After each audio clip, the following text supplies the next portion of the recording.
자, 우리 다 같이 먼저 우리 장로님께서 기도해 주시고 우리 시작하겠습니다.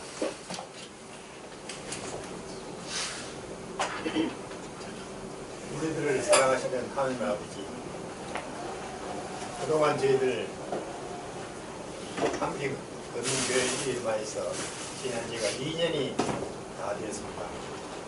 그동안 우리를 도와주신 하나님께 감사드립니다. 아멘. 아버지 하나님, 진리의 틀을 닦기 위해서 말씀을 책 있게 배우려고 합니다. 이 시간 우리와 함께 하셔서 말씀 위에 우리 신앙이 굳게 자랄 수 있는 이 성경 공부 시간이 되게 도와주옵소서. 아멘. 말씀을 전하실 목사님께 아버지께서 은총을 허락하사 명석에 명석을 더하게 하시고 말씀에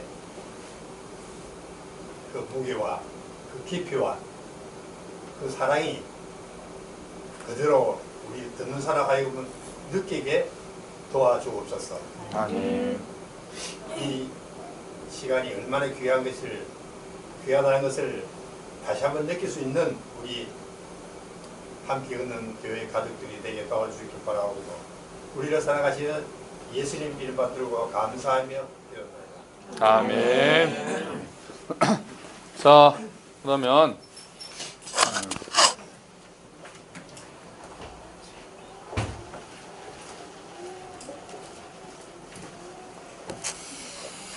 자, 다 같이 이제 시작하는 거예요. 자, 제가 응답하라 그러면 여러분이 더 바이블 와 이렇게 하시는 거예요.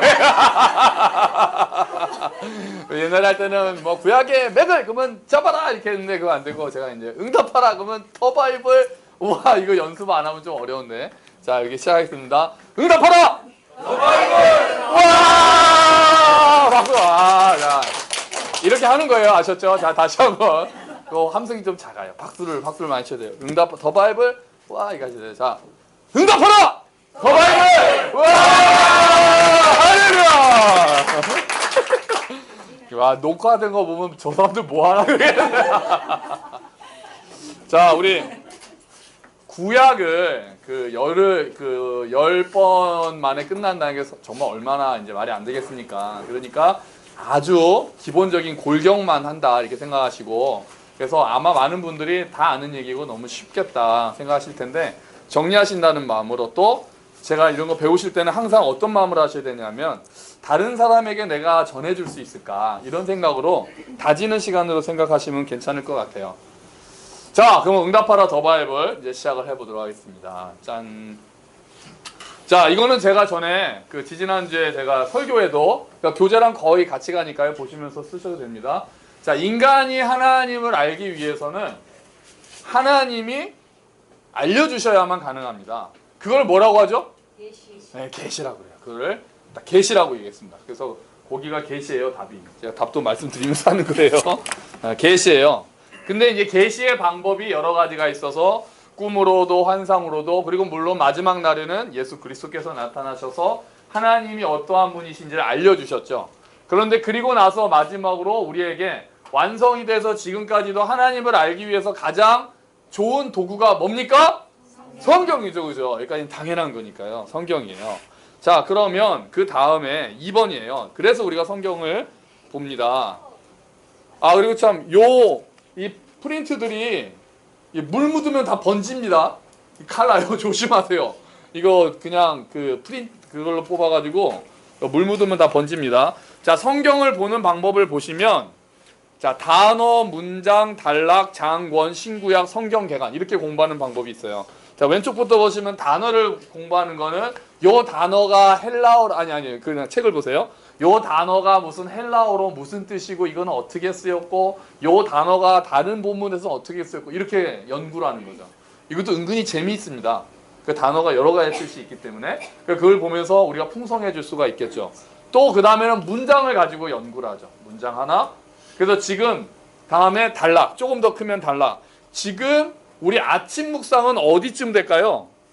문장과 단락 중간쯤 될 거예요. 아침 묵상이 제가 하고 있는 그 본문이 한 문장 또는 두 문장, 세 문장 정도만 지금 가지고 아침 묵상을 하고 있잖아요. 그러니까 그런 짧은 본문을 하고 있는 거죠. 그럼 좀 더 커지면 장이 되죠. 한 장 전체를. 그래서 1장 전체를 읽고, 그래서 강해 설교 같은 거를 하시는 분들을 보면, 제가 수선회 교회 있을 때 김인희 목사님이 그러셨어요. 항상 새벽 기도는 한 장을 설교하세요. 한 장을. 그렇게 해서 매일 해가지고 이제 성경 전체를 하시는 거예요. 그래서 한 장 가지고 뭐 창세기 1장, 그래서 그 중에서 가장 필요한 내용을 하시고, 그럼 그 다음 날은 2장, 이렇게 해서 짜자자자자장 나가는 거죠. 그리고 더 큰 단위는 이제 권이 있겠죠. 권. 성경이 총 몇 권이죠? 66권. 그게 권입니다. 그러고 나면은 신구약 합쳐서 가고, 또 더 가면 성경 개관. 그래서 왼쪽으로 갈수록 분석적이라고 합니다. 분석적. 오른쪽으로 갈수록 종합적이라고 그래요. 그러니까 성경을 보는 시각은 크게 종합적인 방법이 있고 분석적인 방법이 있는 거예요. 그러니까 분석적인 방법은 우리가 현미경으로 바라보는 거고, 종합적인 거는 유진아 뭘로 바라볼까? 현미경의 반대말 뭘로 바라보는 걸까? 멀리서 망원경으로 바라본다는 거지. 너와 나는 안경. 자, 그래서 자, 그래서 왼쪽에 보시면은 그림이 분석적으로 본다는 거는 뭐를 보는 거다? 그림은 뭐예요? 나무를 보는 거예요. 그리고 더 깊이 단어는 거의 이파리를 보는 수준이겠죠. 그리고 반대로 종합적인 방법은 뭐를 보는 겁니까? 숲을 보는 거예요. 멀리서. 그래서 제가 지금 하려는 것은 사실은 약간 종합적으로 보려는 거죠. 멀리서 망원경으로. 그래서 왼쪽으로 갈수록 어떤 것들을 주로 하냐 하면, 목사님, 저거 안 틀어져요. 그래서 우리 그냥 놀 거예요. 아, 그래, 놀아. 야, 이거는 도움을 요청하는 게 아니라 선포. 나는 놀 거예요. 거의 선지자 같은. 너는 왜? 아, 놀려니까 잠도 아주 필요하고.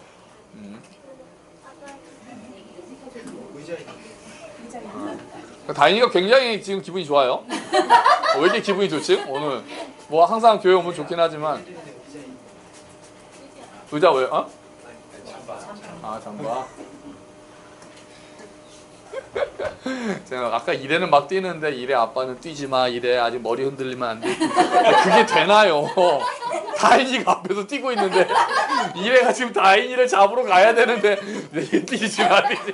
아까 내 뒤에서 오고. 자, 그래서 그 그림을 또 이렇게 그린 사람이 있어요. 여기 보시면 종합적인 방법은 비행기를 타고 본다는 거예요. 그리고 분석적인 방법은 트랙터로 땅을 가는 거예요.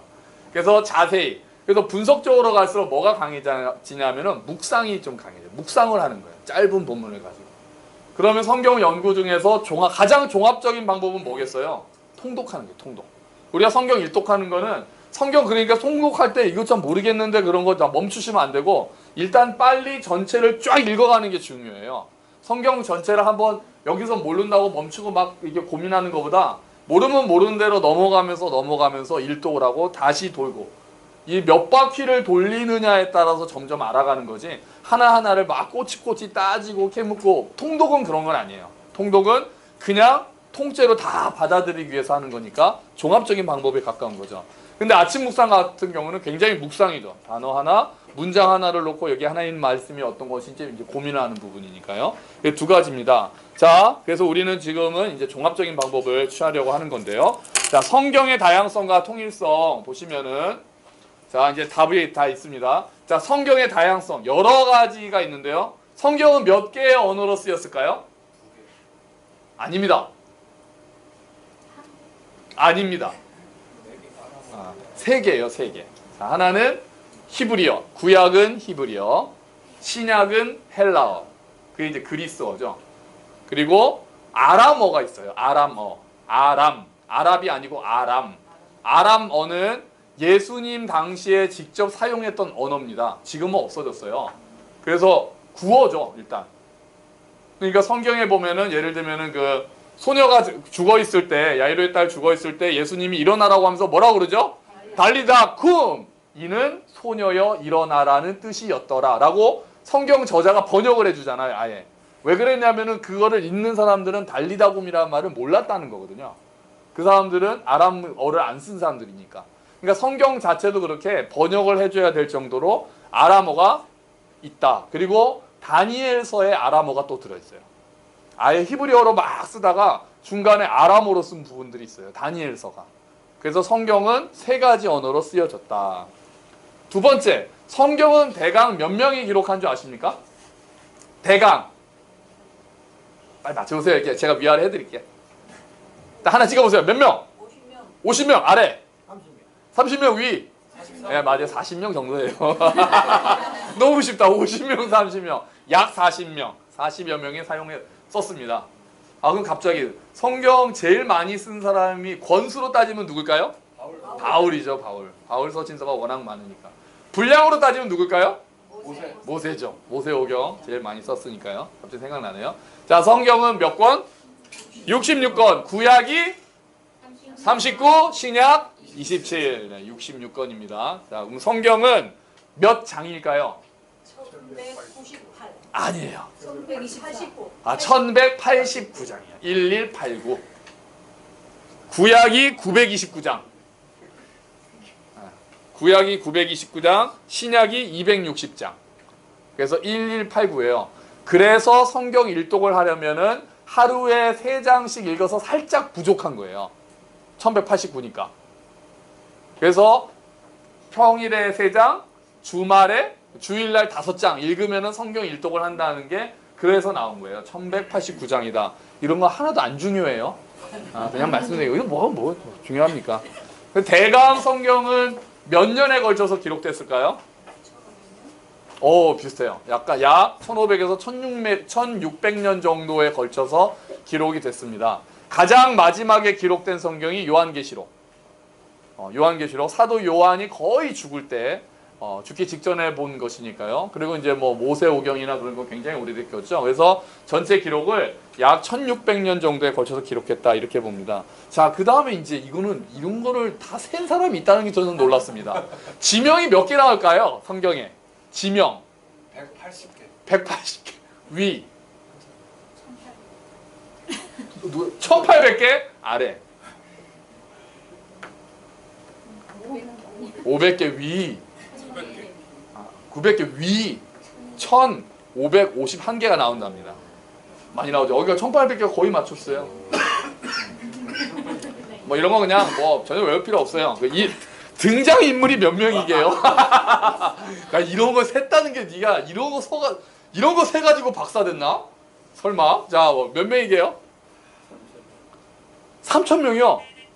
비슷해요. 2930명이 나온대요. 야, 이게 장로라는 타이틀이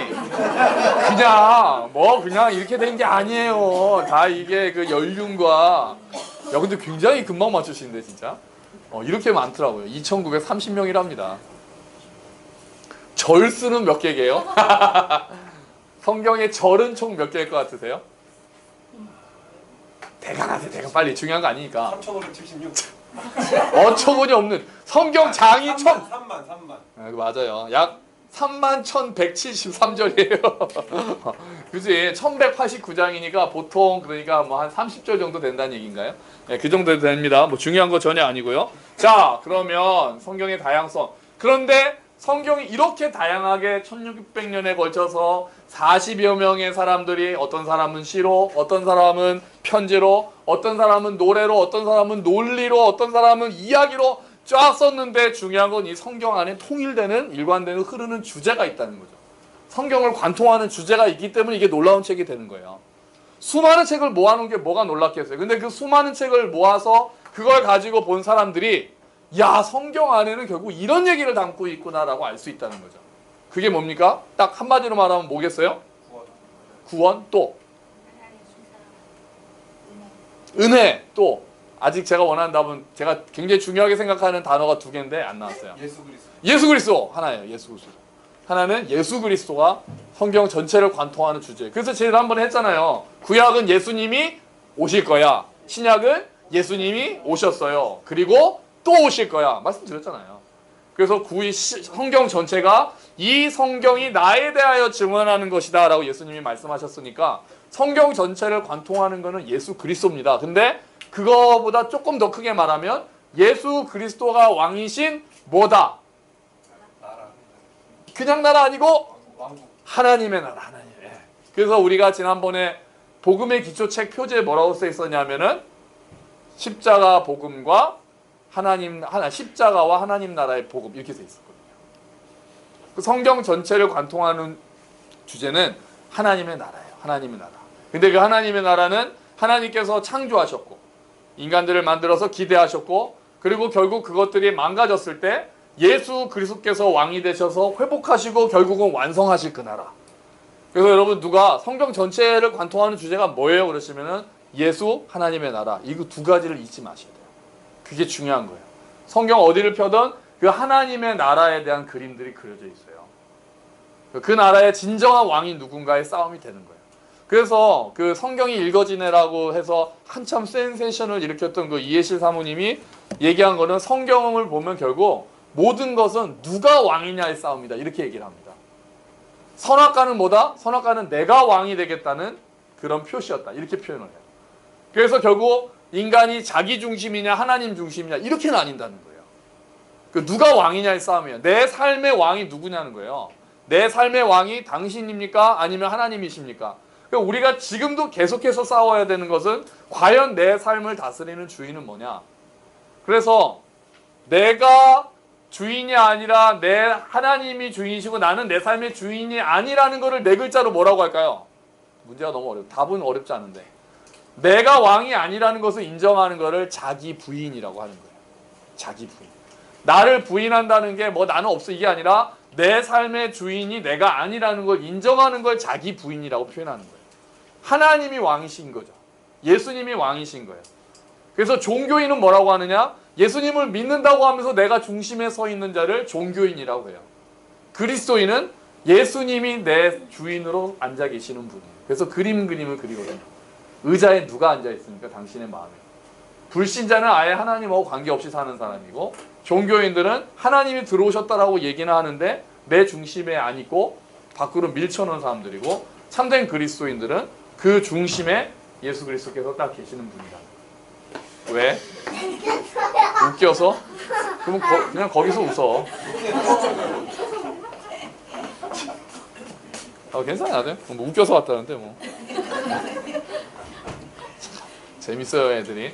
그래서 이제 성경 전체를 보실 때마다 이게 결국은 왕에 대한 이야기구나. 예수님이 왕이신 이야기구나. 우리가 신앙생활을 할 때도 성경을 읽을 때도 내가 주인 되는 것을 내려놓기를 원하는 마음으로 읽으셔야 합니다. 그 눈으로 보셔야 됩니다. 전체적인 싸움에서요. 자, 그렇습니다. 자, 성경 목록가. 자, 목록가를 먼저 하고 골격으로 가죠. 자, 이거 성경 목록가 함께 걷는 교회 버전으로 완성한 악보입니다. 좀 수정을 가해서 제가 알고 있던 것도 빼고 우리 아이들과 함께 했던 거니까요. 자, 우리 다 같이 한번 같이 불러보겠습니다. 시작. 창세기, 출애굽기, 레위기, 민수기, 신명기, 여호수아, 사사기, 룻기, 사무엘상하, 열왕기상하, 역대상하, 에스라, 느헤미야, 에스더, 욥기, 시편, 잠언, 전도서, 아가, 이사야, 예레미야, 에가, 에스겔, 다니엘, 호세아, 요엘, 아모스, 오호바댜, 요나미가, 나훔, 하박국, 스바냐, 학개, 스가랴, 말라기, 마태, 마가, 누가, 요한, 사도행전, 로마서, 고린도, 전후서, 갈라디아서, 에베소, 빌립보, 골로새, 데살로니가, 전후, 디모데전서, 디모데후서, 디도, 빌레몬, 히브리, 야고보, 베드로, 전후, 요한, 1, 2, 3서, 유다, 계시록. 이 책의 이름은 생명책이니 구약이 39, 신약 27. 이 책의 권수를 모두 합하니 생명의 양식이 66이라. 아멘. 아멘. 자, 조금씩 음이 내가 배웠던 거랑 좀 다르다 하신 분들은 여기에 맞추세요. 여기에 맞추세요. 아이들이 이걸로 배우고 있습니다. 성경 목록 갑니다. 자, 성경의 전체 골격을 한번 볼 텐데요. 자, 성경은 전체적으로 범위가 줄어들었다가 다시 퍼지는 형상을 하고 있습니다. 성경 처음에, 제일 처음에 대상이 누구죠? 온 인류로 시작을 합니다. 성경 처음에. 그죠? 천지창조잖아요. 그건 이스라엘만 따지는 게 아니거든요. 성경 전체가 일컬어지는, 그래서 원역사라고 하는데요. 창세기 1장부터 11장, 그 바벨탑 사건이 일어나고 아브라함이 나타나기 전까지의 역사를 온 인류의 역사라고 해서 온 인류가 대상인 거예요. 그러다가 온 인류가 바벨탑으로 흩어지고 결국은 하나님께서 하나님 나라를 만들기 위해서 그 다음에 어디를 선택하셨죠? 이스라엘을 선택하셨죠. 그래서 온 인류에서 그 초점이 이스라엘로 줄어드는 거예요. 이게 창세기 12장부터예요. 창세기 12장부터는 이제 하나님의 초점이 이스라엘을 뭘로 세웠다고 하냐면은 제사장 나라로 세웠다고 합니다. 그러니까 하나님이 온 인류를 처음에 생각하셔서 에덴 동산을 만들고 그거를 노아 홍수로 심판했다가 다시 회복시키셨는데 바벨탑으로 상징되듯이 계속해서 인간이 자기 힘으로 살아가려고 하니까 하나님께서는 한 민족을 택하셔서 하나님의 나라가 어떠한 것인지를 샘플로, 모델하우스로 이스라엘을 선택하신 거예요. 왜 굳이 다른 데가 아니고 왜 한국이 아니고 이스라엘이냐? 그건 몰라요. 그건 몰라요. 그건 그냥 하나님 뜻이겠죠? 그래서 모델하우스로 이스라엘을 지으셨는데 이 이스라엘조차도 그게 잘 안 돼서 결국은 어떻게 됩니까? 뭘로 줄어듭니까? 유다 지파로. 반토막이 나죠. 북이스라엘이 날아가 버리고 멸망하고 유다 지파만 남습니다. 근데 유다 지파도 하나님의 뜻에 계속해서 불순종하고 요새 우리가 보고 있잖아요. 그래서 유다 지파 중에서도 그래서 결국은 하나님의 역사가 이렇게 흘러간다는 거예요. 온 인류에서 이스라엘로, 이스라엘에서 유다 지파로. 유다 지파에서 누구로 좀 다시 좁혀졌을까요? 아니에요. 이거 조금 어려운데 제가 어젠가 그저께 아침 묵상에 썼습니다. 아, 맞아요. 남은 자로. 유다 지파도 멸망하거든요. 유다 지파도 멸망하니까 그럼 하나님 나라는 끝났습니까? 그러니까 하나님이 아니다. 남은 자가 있다는 거예요. 남은 자, 렘넌트. 남은 자를 통해서 하나님 나라의 역사는 흘러갈 것이다 해서 결국은 그 역사가 흘러서 어디에서 때가 차서 드러났냐면 예수 그리스도로 딱 나타난 거예요. 하나님 나라에 흘러가는 흐름이에요. 온 인류를 향해서 그래도 하나님의 나라가 좀 좁혀들어서 이스라엘을 통해서 또 이스라엘에서 조금 더 좁혀들어서 유다 지파가 멸망했지만 그럼 하나님 나라는 끝입니까? 아니, 남은 자가 있다니까. 남은 자를 통해서. 그리고 예수 그리스도로 딱 하나님의 나라가 집중돼서 예수님을 뭐라고 하냐면은 하나님 나라의 현시다 이렇게 얘기해요. 살아있는 걸어다니는 하나님의 나라였어요. 예수님은. 예수님께서 그 귀신을 내가 귀신을 냈죠. 이 일이 일어났으면 하나님의 나라가 이미 임했다는 증거다. 예수님이 그렇게 말씀하시거든요. 걸어다니는 하나님의 나라. 하나님 나라의 육화. 예수님이 그런 분이라는 거죠. 자, 그러면 예수님 다음에는 이제 벌어집니다. 다시. 다음에 어디로 확장되죠? 하나님의 나라가? 예수님으로. 그 다음에 어디겠어요? 12제자죠. 12제자. 예수님으로 딱 좁혀졌던 하나님의 나라가 이제 같이 데리고 다니셨던 12제자로 확장이 되죠. 그 다음에는 어디로 확장됩니까? 유대교회예요. 이스라엘. 예루살렘을 중심으로 하는 유대교회입니다. 유대인들 중에 믿는 120명의 무리들, 이런 사람들. 12제자보다 좀 더 커진 유대인들. 그럼 그 다음엔 어디겠어요? 유대교회 다음에 어디? 초대교회. 그렇죠. 이방교회까지 포함한 초대교회. 초대교회는 예루살렘까지 다 포함이 되니까 이방인 교회, 열방을 향한 교회. 열방교회도 괜찮아요. 이방교회보다는 열방교회가 더 좀 어감이 좋네요. 상관없어요. 자, 그래서 이 하나님의 하나님의 나라가 예수님으로부터 12제자로. 그래서 온 예루살렘과 온 유대와 사마리아와 땅끝까지. 그래서 예루살렘과 유대에서 사마리아와 땅끝까지. 마지막엔 어딜까요? 온 인류로 다시 가요. 요한계시록. 다시 예수 그리스도께서 왕으로 오실 때는 이제 온 인류를 심판하신다는 거예요. 그래서 성경은 온 인류로 시작해서 다시 온 인류로 끝이 나요. 처음에 창조하신 하나님이 마지막에 완성하시는 거예요. 그 사이에 이게 이스라엘로 하나님의 나라의 모습들이 점점 갖춰졌다가 예수님을 중심으로 딱 하나님이 어떤 분이고 하나님 나라가 어떤 분이가 집중적으로 나타났다가 이 복음이 이제 다시 열방으로 퍼져나가기 시작해요. 그래서 12제자로 그다음에 사실은 또 70명의 제자들 그리고 유대 교회들 그리고 이방인들 그래서 땅 끝까지 퍼지면은 다시 온 인류를 대상으로 하나님 나라가 심판이 임하고 하나님 나라의 완성이 된다는 거죠. 할렐루야. 우리는 지금 요 이방교회 요기 단계 현재 이루고 있는 겁니다. 그래서 요 앞부분에 예수님이 오실 때까지가 구약인 거예요. 남은 자들 이야기를 하는 데가 구약이에요. 이게 구약의 이야기들이에요. 하나님 나라가 온 인류와 이스라엘과 유다 지파와 남은 자를 향해서 흐르고 있다. 그리고 예수님이 오신 다음부터 마지막까지를 신약 성경이 이야기하고 있는 거죠. 자, 그러면 이제 한번 지도를 그려볼게요. 자, 고대 근동 지도. 자, 이제 이 지도, 자, 번호별로 어느 정도 아시는지. 그러니까 이 지도는 좀 머릿속에 많이 구약을 할 때는 굉장히 필요하거든요. 자, 1번. 왼쪽에 이 바다가 어딜까요? 네, 지중해예요. 지중해. 자, 1번 지중해입니다. 저기. 지금도 있는 지중해입니다. 자, 2번. 저기 지중해 밑에 있는 저기 강이거든요. 무슨 강일까요? 나일강이에요. 나일강. 나일강. 그럼 그 밑에 나일강 밑에 있는 3번이니까 저 바다거든요. 저 바다가 무슨 바다일까요?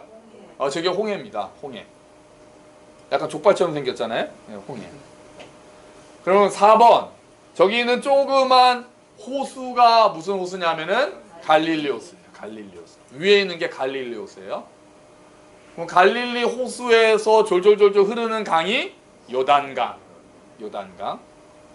그래서 그 물들이 다 흘러서 모이는 곳이 사해. 사해바다.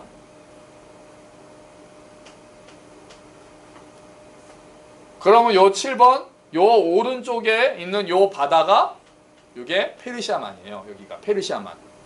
이라크 전쟁할 때 그렇게 난리 났던 걸프 전쟁할 때 그거죠. 페르시아만. 그리고 페르시아만에서 시작해서 흐르는 두 개가 티그리스강, 유프라테스강. 사실 성경에 7, 8, 9번은 많이는 안 나오죠. 요 앞부분이 이제 많이 나오죠. 이게 이제 구약할 때니까 신약할 때는 또 다른 지도로 좀 더 자세한 지도로 말씀을 드리긴 할 거예요. 자, 다 쓰셨나요? 네. 천천히 쓰세요. 어차피 그날 할 분량은 정해져 있어요. 빨리 끝나면 그냥 빨리 끝나는 거고 분량은 채우겠습니다.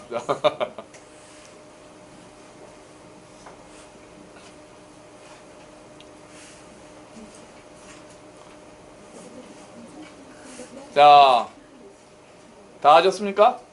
예, 그 밑에 현대 지도의 현대 모습을 그냥 제가 거기 같이 그려줬어요. 하니까 어딘지 이제 이게 고대만 봤더니 현대를 잘 모르겠더라고요. 그러니까 보니까 이렇구나. 그래서 우리가 성지 순례를 간다 그러면은 어디를 가겠습니까? 당연히 이스라엘을 먼저 가고요.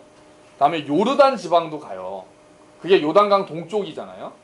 그래서 시리아 부분도 사실은 가야 되는 거예요. 그리고 터키 부분은 초대교회에 있는 우리가 말하는 아시아 교회, 뭐 갈라디아 교회, 에베소 교회 이런 것들이 다 터키 쪽이거든요. 그리스랑. 그래서 이제 그쪽으로 다 다녀요. 요르단 이쪽까지.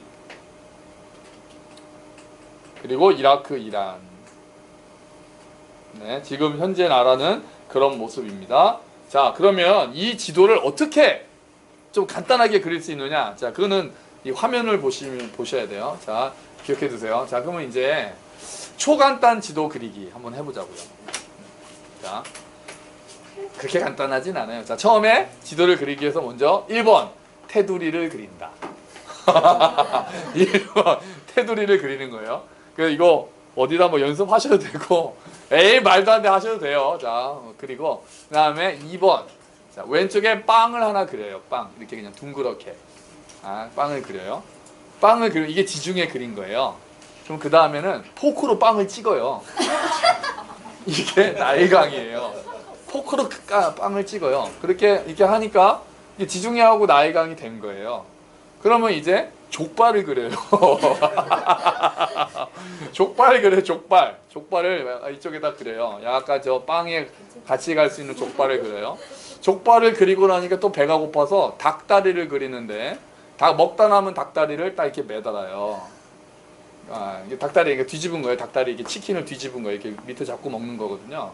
그 닭다리를 그려서 이게 이제 그리고 나서 이제 마지막에 오른쪽에는 이제 코브라가 혀를 낼름거리고 있죠. 자, 이렇게 돼서 이게 초간단 고대 근동의 지도입니다. 빵 그리고 포크로 찍고 밑에다 족발을 그린 다음에 닭다리를 거꾸로 그리고 오른쪽에 뱀이 혓바닥을 내밀고 있는 게 고대 근동의 지도예요. 자, 그러면 그러니까 그 여기가 어디였어요? 아까 여기가 지중해. 여기는요 나일강. 요게 홍해였죠. 요게 갈릴리 바다였고, 요게 사해였고, 여기를 연결하는 게 요단강. 요게 페르시아만이고, 티그리스가 유프라테스강. 네, 이렇게 돼요. 이거 그 어느 책에 있었어요. 이렇게 그리는 방법이. 족발 얘기까지 다 제가 그냥 거기서. 이게 또 이 유튜브 같은 데 가면은 제가 한 거 아니에요. 해 아래 새 것이 없습니다. 저는 다 짜집게 한 거예요. 자, 이렇게 해서 뭐 꽤 그래도 그림 비싸지 않나요? 이렇게 보면 괜찮습니다. 그러면 자 볼까요? 우리 다시 그 전으로 가세요. 자, 그러니까 여기가 나일강이라는 얘기는 여기가 어느 나라입니까? 네, 애굽이죠. 이집트, 애굽이겠죠. 그때도 그랬고요. 그러면 이제 좀 이제 자세한 그림으로 이제 돌아갈 건데요. 이게 또 이거 다 해야 되는구나. 자, 이제 자세한 그림 한번 보세요. 자, 여기서 그 전에 팔레스타인의 동서 측면도 3페이지 위에 있는 거를 보시면은요. 동서 측면도인데요. 자, 이걸 보시면은 딱 어떻게 알 수 있냐면은 왼쪽이 그러니까 왼쪽에 파란 게 지중해입니다. 그죠? 그리고 요단 계곡이라고 써 있는 부분이 지중해 수위보다 낮은 요게 사해 바다죠. 그래서 사해 바다는 그래서 물이 다 그 죽음의 바다잖아요. 물고기가 살 수 없고 염분이 많아서 사람들이 둥둥 떠서 책 읽잖아요. 사해.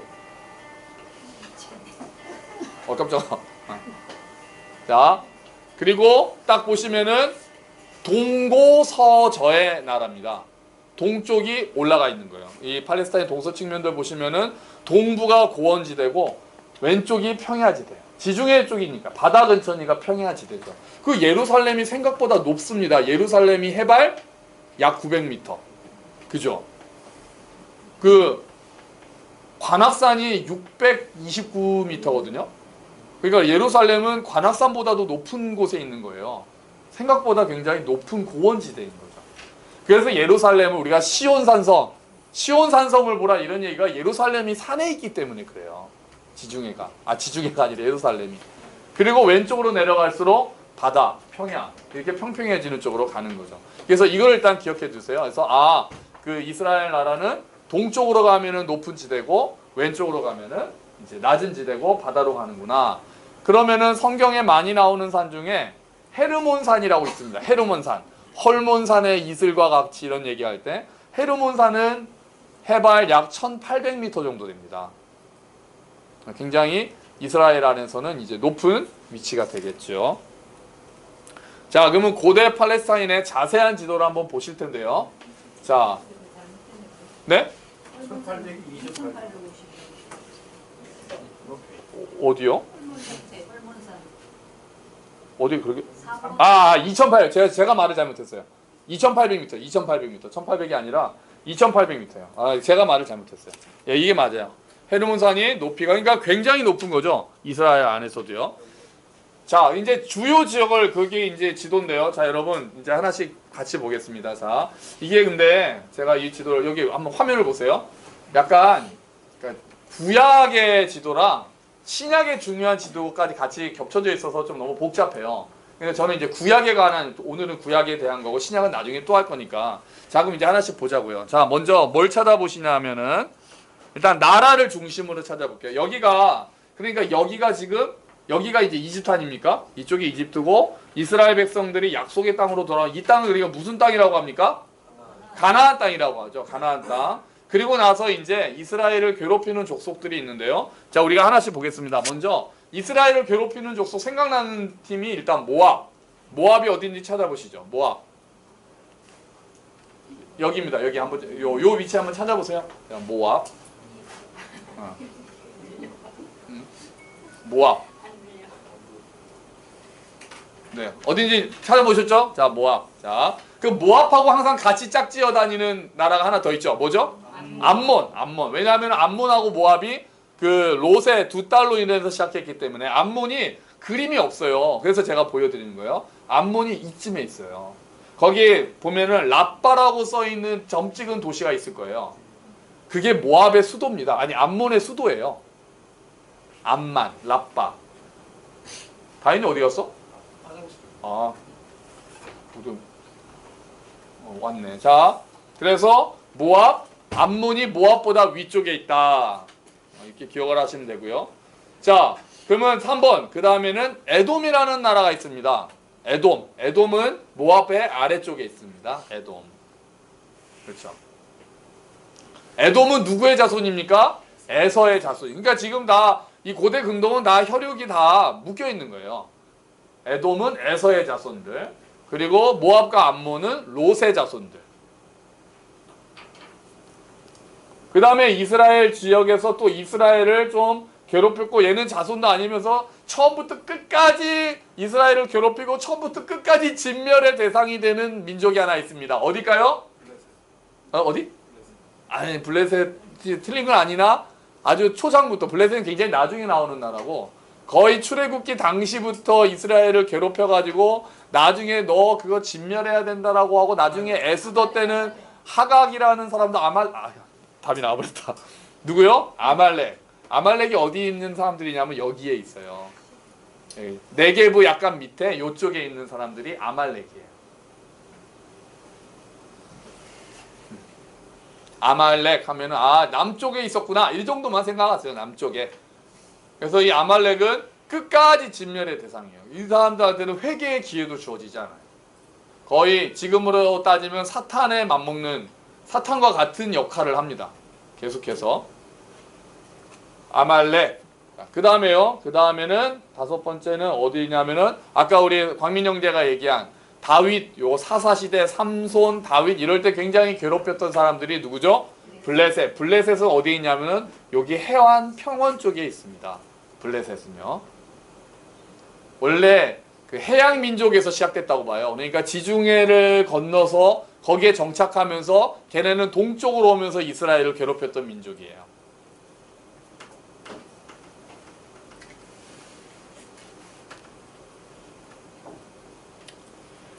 그리고 마지막이요. 마지막으로 이스라엘을 괴롭혔던 나라 중에 열왕기 상하 이쪽에 오면은 이제 아람 사람들이 나옵니다. 엘리야 또 이제 엘리사와 전투를 할 때 아람 사람들이 나오거든요. 아람. 이 아람 사람들은 어디냐면 저 북쪽입니다.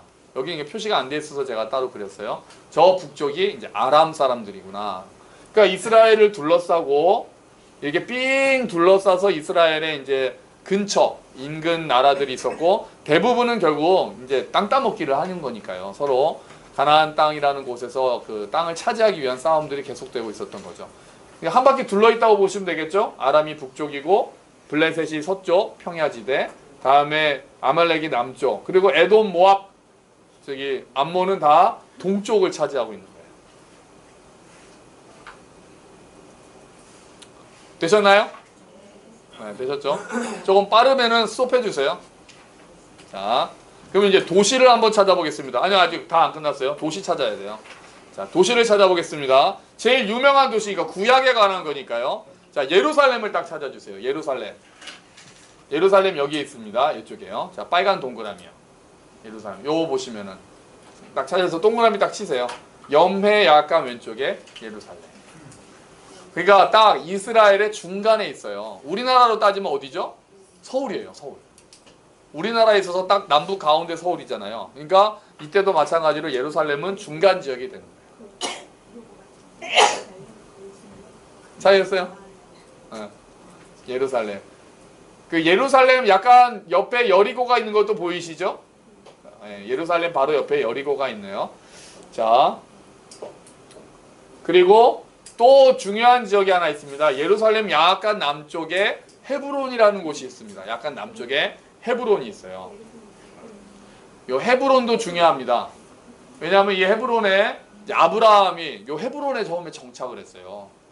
그러니까 아브라함이 갈대아 우르 지방에서 하나님이 약속의 땅으로 오라고 했을 때 딱 정착했던 곳이 헤브론이니까 이스라엘이 계속해서 약속의 땅이라고 생각했던 곳은 이 헤브론을 중심으로 한 땅인 거예요.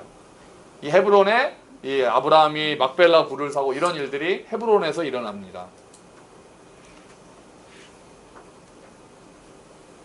그리고 이스라엘을 얘기할 때 단에서부터 브엘세바까지라고 말할 때가 있습니다. 그거는 우리나라로 따지면은 백두에서 한라까지 이런 뜻이거든요. 그래서 단이 어디냐? 단이 저 위에 있어요. 저 삼각형 왼쪽에 있습니다. 단. 그리고 브엘세바는 아래에 있죠. 네게부 사막 근처. 네, 브엘세바. 단과 브엘세바. 그래서 단에서부터 브엘세바까지라고 하면은 이스라엘 전체를 가리키는 말이에요. 물론 브엘세바 밑으로 내려갔던 적도 있고 영토는 계속 변했습니다. 그래서 백두에서 한라까지 그러면 우리 저 함경북도 끝에 있는 사람들이나 마라도에 있는 사람도 기분 나쁘잖아요. 그래도 그걸 그냥 대한민국이라고 그 한반도 전체라고 생각하듯이 단에서부터 브엘세바까지다 라고 얘기하면은 이스라엘 전체를 가리키는 단어로 그런 어떤 구절로 관용구로 보시면 되겠습니다. 자, 그러면 마지막으로 요 지도에서는 이제 마지막인데요. 자, 남과 북이 나뉠 때 어디쯤에서 갈라질까요?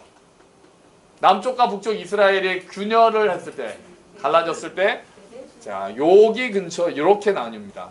베델과 예루살렘 사이에 줄을 쫙 그어주세요. 거기에 그 지도로 보시면 미스바와 예루살렘 사이로 그으시면 돼요. 미스바와 예루살렘 사이. 그러니까 미스바까지도 북이스라엘이고 딱 예루살렘부터 아래쪽이 남유다가 됐어요. 이렇게 해서 위쪽이 북이스라엘, 남쪽이 유다. 이 정도만 기억하시면 구약에서는 이제 어느 정도는 가능합니다. 전체 그림만 막 도시마 사신 실로가 어디고 세겜이 어디고 뭐 이런 거 지금 일일이 다 할 필요는 없고요. 이 정도만 전체 그림은 이렇다. 그래서 이스라엘 주변의 국가들 한 이렇게 분포가 돼 있었구나. 그리고 예루살렘이 가운데 있었구나. 단에서부터 브엘세바를 이스라엘 전체를 보는구나. 가운데 예루살렘 근처로 해서 잘려서 나중에 남북으로 나뉘는구나. 이렇게만 보시면 되겠습니다. 자, 그러면 이제 오늘의 마지막은 4페이지로 오늘 끝이 납니다.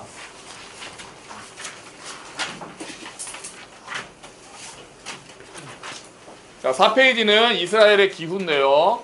자, 우기와 건기가 있습니다. 이스라엘에 우기와 건기가 있어서 우기가 11월부터 3월, 그러니까 우리나라랑 많이 달라요. 그때 농사를 짓고요.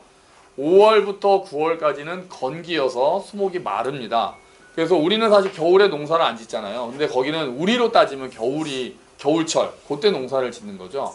그래서 가을이 지나고 11월, 12월에 오는 비를 이른비라고 하는 거죠. 농사를 이제 지으려고 할 때 오기 때문에. 그러면 오히려 2월, 3월에 오는 비가 늦는 거예요. 농사를 짓는데 거의 끝에 오잖아요. 그러니까 우리랑 생각이 다르죠. 우리는 3월에 오는 비가 이른 비고 11월에 오는 비가 늦은 비여야 될 것 같잖아요. 근데 이스라엘은 그렇지 않은 거예요. 농사를 11월에서 3월 사이에 지으니까 가을에 오는 비가 이른 비고 봄에 오는 비가 늦은 비가 된다는 거죠. 그러니까 이른 비는 씨를 뿌릴 때 필요한 비예요. 늦은 비는 곡식을 자라게 할 때 필요한 비예요. 그래서 하나님께서 때를 따라 이른 비와 늦은 비를 주시며 할 때 그렇다. 그렇게 하나님께서 처음부터 끝까지 농사의 첫 시기부터 마지막 시기까지 하나님께서 보호하신다라고 할 때 이른 비와 늦은 비 이런 이야기를 한다는 거죠. 자, 일교차가 매우 큽니다. 낮에는 섭씨 40도까지 올라가고 밤에는 10도 이하로 떨어지기 때문에 이웃의 옷을 저당 잡더라도 해가 지기 전에는 돌려주어라라는 성경의 구절들이 있어요. 왜냐하면 당시에 이스라엘 사람 중에 많은 사람들이 그 옷이 그대로 이불처럼 자는 사람들이 많았어요. 그 겉옷이 그냥 입고 있다가 그게 또 잘 때는 그거를 째로 입고 겉옷을 그냥 덮고 자고 이게 이불 역할을 하는 거예요. 그러니까 가난한 사람들에게 돈을 꺼주고 저당을 겉옷을 잡다가 안 돌려주면은 밤에 너무 추운 거죠. 그러니까 하나님께서 율법을 제정할 때 가난한 사람들에게 그렇게 반드시 저녁에는 돌려주어야 한다. 약자들에 대한 배려가 율법에 아예 그렇게 나와 있는 거예요. 그렇게 표현을 하고 있는 거죠. 그리고 이슬이 매우 많습니다. 이슬이 매우 많습니다. 자, 이스라엘의 1년을 한번 볼까요? 자, 우리 여기 같이 보죠, 뭐. 자, 이스라엘의 1년. 아까 말씀드린 대로 이게 가운데가 여기 양력입니다. 1월부터 2월. 그러니까 여기 11월부터 요 11월 요때부터 이른 비가 10월, 11월 요때 내리는 거죠. 그렇게 하고 여기서부터 이제 겨울비인데 요쪽에 가면은 늦은 비가 되는 거예요. 늦은 비. 요 가운데 있는 요거는 종교력입니다. 이스라엘 종교력. 종교력이 언제를 기준으로 시작했다고 말씀드렸죠? 무슨 절기를 기준으로? 6월절. 너희는 이것을 첫 달로 삼아라. 우리 송구영신 예배 때 제가 말씀드렸잖아요. 그래서 6월절에 이제 시작이 되는 거예요. 자, 그래서 이제부터 자 6월절, 맥추절, 절기는 제가 나중에 볼게요. 그래서 해서 여기 보니까 뭐 송아지 낳기, 양 낳기 뭐 이런 것도 있더라고요. 양털 깎기 뭐 이런 게 있어요. 그러니까 겨울이 있고 가뭄이 있고 이른비. 자, 이때부터 밭가리가 일어나고 파종도 일어나고 보리 수확하고 이렇게 해서 1년이 돌아갑니다. 1년이. 그냥 요거는 그림이 그냥 이렇구나. 뭐 그냥 외우실 건 아니고요. 그래서 요때 11월부터 그리고 오히려 가을 겨울이 농사 짓는 시기고 그때 이른비 늦은비를 이야기를 하는구나. 그래서 이스라엘의 절기가 추수를 중심으로 돌아가는구나. 농사를 중심으로. 그래서 초실절이고 그건 이제 제가 절기할 때 또 말씀을 드릴 테니까 이렇게 해서 1년이 돌아간다. 이 정도만 이야기를 하시면은 성경 나머지를 보시는 데서는 이제 머리에 이 정도를 기억을 하시거나 같이 보시면은 도움이 되실 것입니다. 자, 혹시 오늘은 여기까지입니다. 질문 있으시면 말씀해 주시죠. 자, 설 지나고는 이제 성경 책에 대해서 이제 시작을 하는 거예요.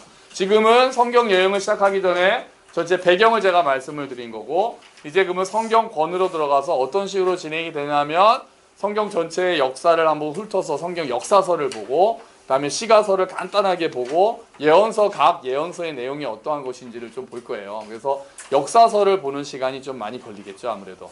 성경 전체 창조부터 그래서 하나님의 역사를 보니까요. 네. 모리아산은 어디 쪽에 있어요? 모리아산. 그 예루살렘이 모리아산이에요. 그래서 지금 그 예루살렘에 그 아브라함이 이삭을 죽이려고 했던 고기가 거기다 교회당을 세워놓은 거예요. 그런데 그거를 또 그 이슬람 사람들은 마호메트가 그 알라신의 말씀을 들은 산이 또 그 산이라고 얘기를 하거든요. 그래서 예루살렘이 세 가지 종교의 성지가 돼 있는 거예요. 네. 저기 6월절이 기준이라고 그랬는데 네네. 종교력이 3, 4월이네요.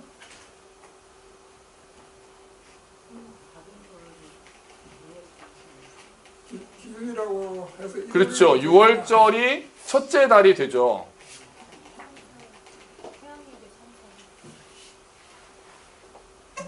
니산월을 3, 4월이라고 한 거는 요 태양력으로 따졌을 때 3, 4월인데요. 네네네. 여기다 7, 8, 예. 예, 종교력으로는 니산월이 시작이죠. 네네, 시작이죠. 질문 있어요. 네. 구약에는 아담부터 예수님까지 계보가 다 나오잖아요. 왜 아담의 아들이 누구 한 명도 안 빠지고 다 나오지 않나요? 예수님까지 아담부터 예수님까지. 그렇진 않은데? 그렇지 않나요? 왜 그러냐면 이 구약의 역사가 이제 몇 년이냐고 봤을 때 네. 구약의 역사를 근데 그러니까 너무 달라서 이제 이야기들이 보통 뭐 한 3,000년이라고 얘기하는데 제가 전에 왜 그 아침 묵상에 남겼었는데 1만 5천 년 전에도 뭐 화석에 그림이 막 당연히 그거는 뭐가 맞는 그러니까 이제 구약이 그러니까 그 특히 원 역사의 기준이 어느 정도냐가 사실은 논란이 많이 되고 그는 또 창조가 언제부터냐 해서 가장 보수적으로는 성경 굉장히 이제 문자를 그대로 다 봐야 된다고 생각하는 사람들은 아브라함의 나이부터 이렇게 거의 나와 있는 거를 막 더해요. 거꾸로 더하니까 결국 인류의 역사는 뭐 몇천 년이다 이렇게 얘기를 하는 거예요. 근데 이제 저의 경우는 그 아브라함 때 그 이전에 뭐 그러면은 진짜 아담이 996살까지 살았다 막 그런 것들을 저는 이제 문자 그대로 안 보는 사람이죠. 저는 그것들이 거의 다 상징적인 언어였을 것이다라고 보는 쪽이에요. 그리고 거기에 족보가 모든 게 다 들어있지도 않다. 그러니까 일단 저는 그 숫자도 상징적인 의미가 더 크지 않을까라고 그때는 진짜 1000년을 살았는데 지금은 그렇게 살지 못하는 이유가 이제 창조과학에서는 중간에 노아의 홍수 때 뭐 이렇게 그 오존층 지구 전체를 보호하던 게 다 파괴돼서 이렇게 얘기를 하는데 저는 그렇게 그거를 딱 과학적인 어떤 해석이랑 연결이 다 100% 된다고 생각하기보다는 상징적인 의미, 신학적인 의미를 더 뒀을 가능성이 많다. 그래서 예를 들면 이렇게 생각하는 사람들이 있어요. 유대인들 랍비들이 뭐라고 얘기를 하냐면은 하나님께서 아브라함한테 아니 아담한테 네가 선악과를 먹으면 죽을 거다 이렇게 얘기하잖아요. 근데 안 죽잖아요. 근데 아브라함이 몇 살까지 사냐면 996살까지 살거든요. 996? 969? 아담이. 그래서 근데 나중에 보면은 하나님께는 1000년이 하루 같다라고 얘기하는 장면이 있잖아요. 그러니까 하나님이 그때 너는 오늘 죽는다라고 얘기는 1000년을 못 넘긴다라고 해석을 하는 거예요. 그러니까 아담이 1000년을 못 살고 죽었잖아요. 그러니까 그 랍비들이 그 아담이 선악과를 먹고 죽었다는 거는 1000년을 채우지 못하는 거를 의미한다. 그래서 성경의 기준들이 보면 다 1000년은 못 넘거든요. 그게 하나님이 말씀하셨던 하루에 미치지 못하게 다 죽게 만든 거다. 이렇게 얘기를 해요. 근데 저는 그것도 그러니까 해석으로 그 사람들이 그러니까 그게 딱 얼마를 살았다 보다 해석으로 다 받아들이고 있는 거죠. 그래서 저는 그래서 성경의 인류의 역사가 성경책을 통해서 다 복원될 수 있다고 생각하지 않아요. 그래서 그거를 다 더해가지고 그러면은 구약의 역사가 이렇게 다음에 문자로 다 이게 그러니까 완전히 고증이 돼서 역사가 BC 몇 년이다라고 추정할 수 있는 곳이 굉장히 작아요. 굉장히. 그러니까 우리가 알고 있는 세계사 연도랑 성경을 연결시킬 수 있는 곳이 굉장히 한정이 많고 특히 아브라함 때 정도나 이제 어느 정도 추정이 되지 그 이전에 바벨탑이나 천지창조는 그게 과연 진짜 우리가 생각하는 1년 연도를 다 더해가지고 하는 것이 인류 역사의 끝일까? 아니면 중간중간에 어느 정도가 빠져있고 그것들은 상징적인 의미가에 따라서 굉장히 무궁무진하게 해서 그 부분에 대해서는 저는 잘 모르겠다. 그러면 아브라함 이후로는 꽤 정확한 거예요? 아브라함 이후로도 고고학적으로 연구가 그러니까 이게 그때는 문자가 없는 시대이기 때문에 발굴하고 있기 때문에 이게 어느 정도라고 하는 것도 아직은 굉장히 이제 불확실해요. 다 불확실해요. 확실히 기록에 나타나서 예를 들면은 정말 그러니까 이스라엘의 성경 말고 나머지 것들에 예를 들면은 누구가 있었다라고 하면 그거는 확실히 좀 인정이 되잖아요. 예를 들면 이집트 왕이 어디에 모세라는 이름이 나오거나 그러면은 진짜 이게 증명이 크로스로 돼야지 사실은 객관적으로 받아들이는데 그런 기록들이 없어요. 오히려 가장 확실하게 나오는 것 중에 하나가 오므리입니다. 오므리라는 왕은 굉장히 뒤에 나오거든요. 그러면서 아시리아에서 오므리의 집 사람들이 그게 이스라엘이거든요. 그런 경우에 외부의 어떤 기록에서 오므리가 나타나서 알게 되는 거예요. 그러니까 우리가 성경의 역사가 다른 나라에 있었던 어떤 문자나 그런 걸 통해서 완전히 우리가 지금 뭐 조선시대 이런 얘기를 하듯이 이렇게 되는 것도 그거보다도 좀 더 많이 있죠. 좀 더 많이 있죠. 근데 사람의 연수를 봤을 때 뭐 그 노아의 홍수 이후에는 이제 뭐 100 몇 살 이 정도면 사실 그 부분은 어느 정도 굉장히 이제 추정이 가능하니까. 그래서 아브라함이 정확하게 BC 몇 년이다 이런 부분에 대해서는 대강 또 갈대아 우르 지방이 활발했던 시기 이런 시기를 해가지고 추정하는데 그 정도는 대부분이 다 인정을 해요. 물론 가장 현재 그 논란에 있는 부분은 과연 출애굽이 언제 일어났느냐에 대해서는 논란이 많습니다. 신의 산이 어디냐, 뭐 이게 출애굽한 경로가 어디냐 이건 굉장히 논란이 많고요. 그거의 연대를 그래서 성경에 있는 사건들의 연대를 지금 우리가 알고 있는 세계사의 고대 세계사의 연대랑 맞추는 건 굉장히 어렵다. 굉장히 어렵다. 그게 왕국이 세워진 이후 그 이전은 상당히 어렵다. 고고학적으로 추정만 가능하다. 저는 이제 그렇게 생각을 합니다. 자, 오늘은 여기까지 해서 이제 전체 틀만 말씀을 드렸어요. 그래서 성경을 다음 주부터 이제 성경책으로 들어가서 시작을 할 텐데요. 이 시간들을 통해서 성경을 일독하실 때 성경에 대해서 조금 더 그래도 사전 지식을 배경을 깔고 보시면 그래서 전체적으로 제일 중요한 거는 성경은 결국 성경이 우리에게 가르치려고 하는 거는 어떤 역사나 과학이나 이쪽 부분이 아니에요. 성경을 관통하는 주제가 뭐라고 말씀드렸죠? 예수 그리스도가 왕이신 하나님의 나라예요. 그 이유로 성경이 우리에게 주어진 거예요. 그래서 성경에서 우리가 원하는 모든 어떤 과학이나 역사나 이런 거에 대한 답을 찾으려고 하는 것은 저는 잘못 짚었다. 그런 것들을 어떤 결과로 얻을 수 있지만 우리가 이것에서 결국은 얻는 것은 이 책은 성경은 능히 너로 하여금 그리스도 예수 안에 있는 믿음으로 말미암아 구원에 이르는 지혜를 주는 거예요. 구원에 이르는 지혜. 그럼 구약은요? 구약은 하나님께서 예수 그리스도라는 그 인물을 통해서 예수 그리스도를 통해서 하나님의 나라를 보여주시는 것들을 계획하시고 하셨던 하나님의 전체 성품을 보여주는 풍성한 사례들이 들어있는 책이 되는 거예요. 하나님이 하신 일들의 위대함 그리고 섬세함 이런 것들을 보는 거죠. 그러니까 성경에서는 우리가 예수 그리스도를 발견하고 하나님의 구원계 그리고 하나님의 나라 그리고 그 하나님의 나라가 어떻게 흘러가서 나중에 어떻게 회복될 것인가 이것을 보고 그것을 끌고 나가시는 하나님의 일하심과 하나님의 마음을 알 수 있는 게 가장 중요합니다. 가장 중요합니다. 오늘은 여기까지 하고요. 제가 기도하고 오늘 모임을 마치도록 하겠습니다.